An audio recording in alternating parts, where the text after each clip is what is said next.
Hello साथीहरू, welcome छ Kushwaha blog. आजको टपिक रहेछ कि हजुरहरू चाहिँ आइपिओ सेयर त भर्नुहुन्छ र हजुरहरूलाई जब आइपिओ सेयरको चाहिँ घटबढ हुन्छ भने हजुरहरू त्यति बेला चाहिँ हजुरहरू सेल गर्न चाहनुहुन्छ भने हजुरलाई सबैभन्दा पहिला एउटा टिएमएस एकाउन्ट खोल्नुपर्ने हुन्छ। अब हजुरहरू चाहिँ घरमा बसी बसी टिएमएस एकाउन्ट खोल्न सक्नुहुन्छ कुनै पनि ब्रोकरमा। अब हजुरहरू चाहिँ विदेशमा हुनुहुन्छ भने हजुरहरू चाहिँ अनलाइनबाट कसरी ब्रोकर एकाउन्ट खोल्ने र घरमा हुनुहुन्छ यदि त्यसमा पनि त्यो कन्डिसनमा पनि कसरी हजुरले ब्रोकर एकाउन्ट खोल्न सक्नुहुन्छ।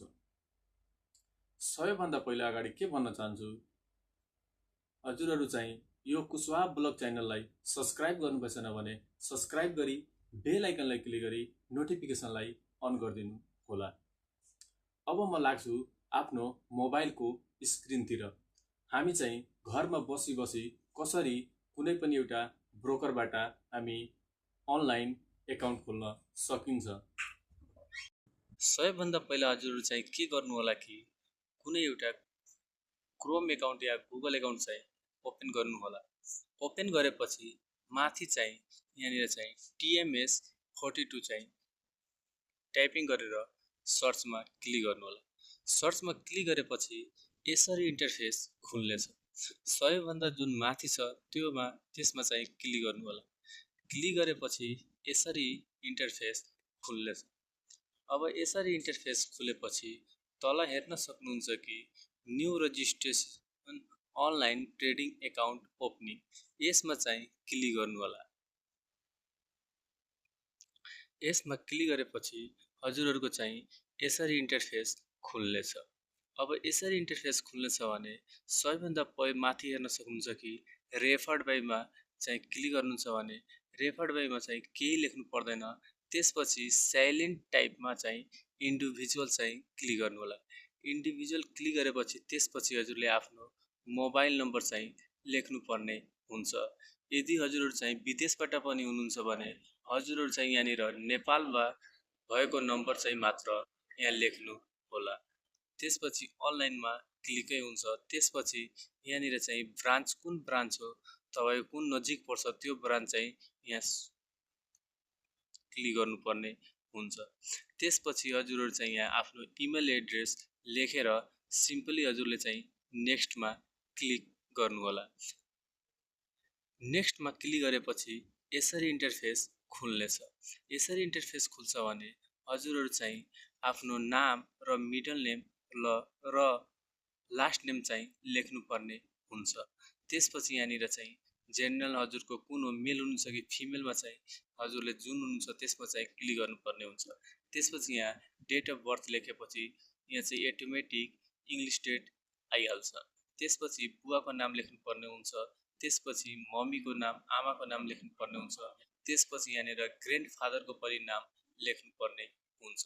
र यो दुईटैमा हजुरले चाहिँ नोमा क्लिक गर्नु होला, नोमा टिक लगाउनु होला।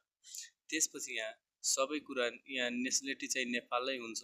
त्यसपछि यहाँ सिटिजनसिप नम्बर लेख्नुपर्ने हुन्छ। त्यसपछि यहाँ हजुरको सिटिजनसिप कुन जिल्लाबाट बनेको छ त्यो जिल्लाको चाहिँ नाम चाहिँ यहाँ लेख्नुपर्ने हुन्छ।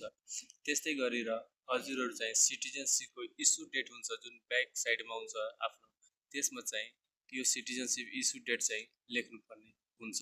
त्यसपछि हजुरले चाहिँ म्यारिड हुनुहुन्छ कि अनम्यारिड, म्यारिड हुन्छ म्यारिडमा क्लिक गर्नु होला। त्यसपछि ओकुपेसनमा हजुरले के काम गर्नुहुन्छ त्यो लेख्नुपर्ने हुन्छ। त्यसपछि एउटा कन्ट्याक्ट नम्बर हजुरले चाहिँ यहाँ फिलअप गर्नुपर्ने हुन्छ। त्यस्तै गरेर अब तल चाहिँ यहाँ हजुरको फाइनेन्सियल डिटेल कति हो त्यहाँ चाहिँ क्लिक गर्नुपर्ने हुन्छ। जो एउटा कुरा के भन्छु, यहाँ जुन रेड टिक लागेको छ त्यो चाहिँ अनिवार्य चाहिँ फिलअप गर्नुपर्ने हुन्छ। जुन रेड लागेको छैन त्यसलाई नफिलअप गरे पनि हुन्छ। त्यसपछि यहाँ इन्भेस्टमेन्ट कम्पनी, यसमा चाहिँ नोमा क्लिक गर्नु होला। त्यसपछि हजुरले चाहिँ सिम्पली नेक्स्टमा चाहिँ क्लिक गर्नु होला। नेक्स्टमा क्लिक गरेपछि हजुरहरूको चाहिँ यसरी इन्टरफेस खुल्नेछ।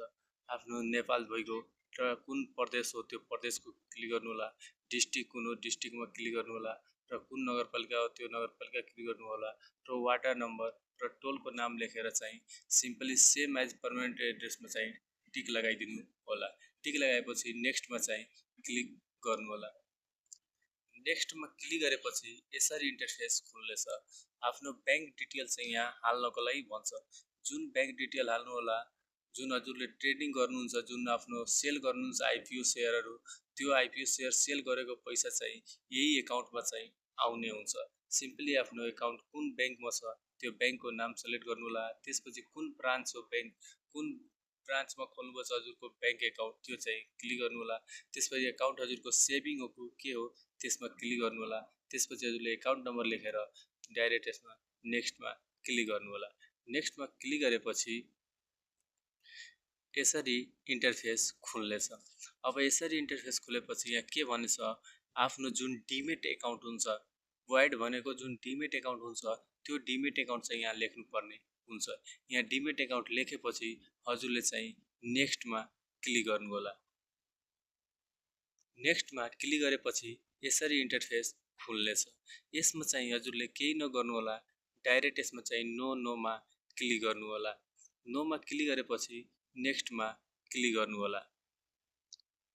अब नेक्स्टमा क्लिक गरेपछि आफ्नो डकुमेन्ट चाहिँ यहाँ राख्नको लागि भन्छ।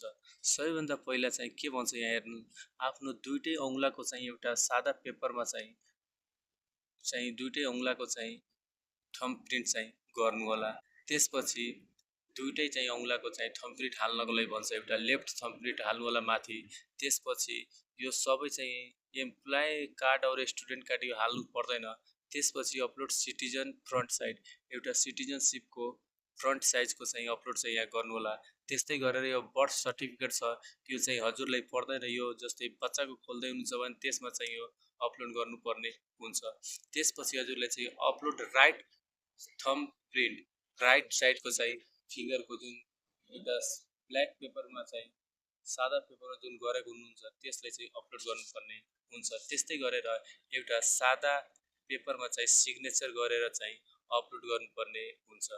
त्यस्तै गरेर यो अपलोड योर प्यान कार्ड यो चाहिँ हजुरले हाल्नु पर्दैन। यदि कुनै बिजनेसको छ भने, कम्पनीको छ भने त्यसमा चाहिँ हाल्नुपर्ने हुन्छ।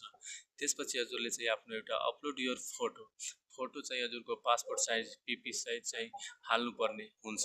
त्यस्तै गरेर अब upload your citizenship back side, सिटिजनसिपको जुन ब्याक साइडको हुन्छ त्यो चाहिँ यहाँ अपलोड गर्नुपर्ने हुन्छ।